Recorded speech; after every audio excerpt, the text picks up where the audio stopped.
How much would your life improve if you knew how to stop taking things so personally?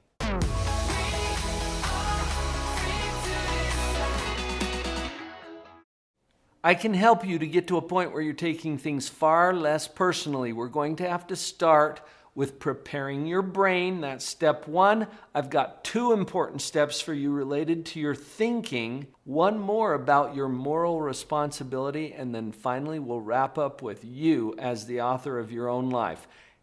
Let's jump in. The first thing you want to do is breathe. Breathe. Yeah, how does that feel just to hear us say that?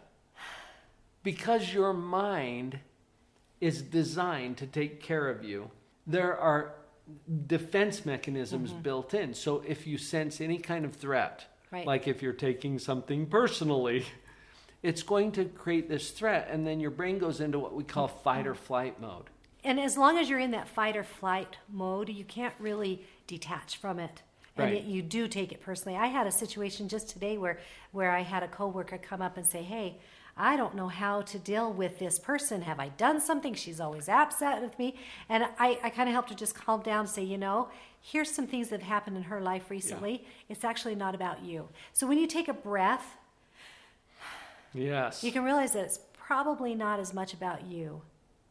And there are breathing techniques that you could actually practice to get yourself out of fight or flight mode into a relaxation mode. There's other things you can do too, but just remember to breathe, and whatever that means for you. That you take a little time out, you get a little break, you do some relaxation techniques or breathing exercises. Let's reclaim the brain, because we're going to need that for the other steps. Great.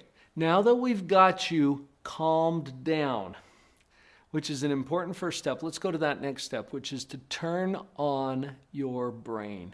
Turn on your thinking. And specifically, go to that level of metacognition. Remember, metacognition is thinking about thinking. Become aware of what's going on and start to track that and observe and notice what's going on in your own thinking. This will put you in position to do a better job with the other steps that we're going to cover next to help you take things less personally. Now that we've got you thinking and you've turned on that metacognition to think about your thinking, notice this. Every offense has both a personal and an impersonal component. Now, what do I mean by that? There is something personal about this. I tell you what, if it's happening to you, then it's personal. And that's the personal part of it. It is you. That's personal. But there's also an impersonal component to every offense. That's the part that's not about you. That's the part about how things happen or choices are made by other people that affect other people, and it might include you. It's not about you. It just happens to be you. That's the personal side. If I'm walking down the street, minding my own business, and 2 guys pull over in a muscle car, jump out, beat me up, steal my wallet and my phone, and then drive off, how is that about me? Well, it is me. It's my phone, it's my wallet, it's my bruises. That's the personal side. How is it not about me? Well, it doesn't matter that it was me. I just happened to be in the wrong place at the wrong time. Could have been anybody walking down the street at that point. It's not about me. So the personal and the impersonal. To take things less personally, we have to reframe the experience in our mind. And you can't even do that until you start thinking. That's why I'm glad we've got you thinking. Reframe the experience in a way that allows you to take it less personally. Focus on the impersonal part of it, the part that's not about you. It's going to start changing how you feel. Step number 4, you are never wrong about how you feel.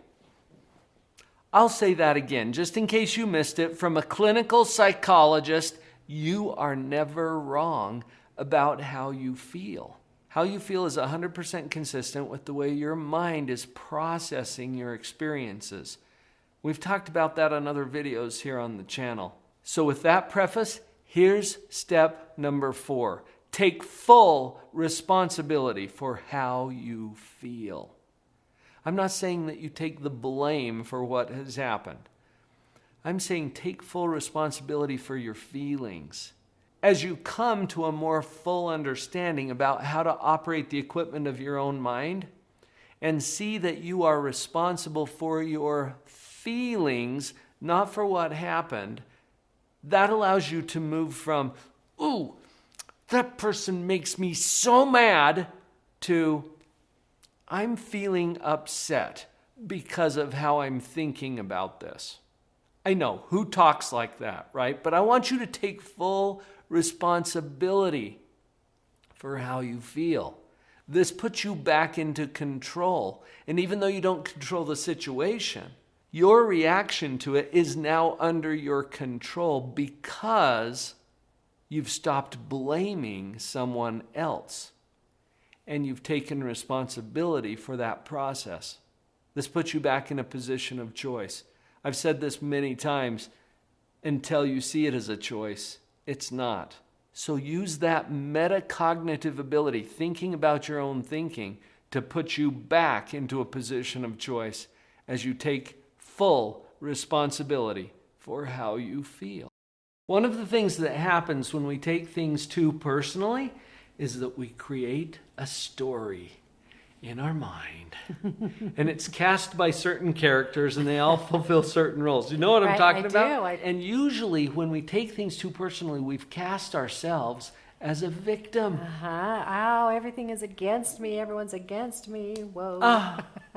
Right? The poor, pitiful victim role. Well, that doesn't suit you very well. So for this step, we're going to create a new story. And in this story, you get to be the hero. Right? I mean, if you're the casting director, why not pick the best role?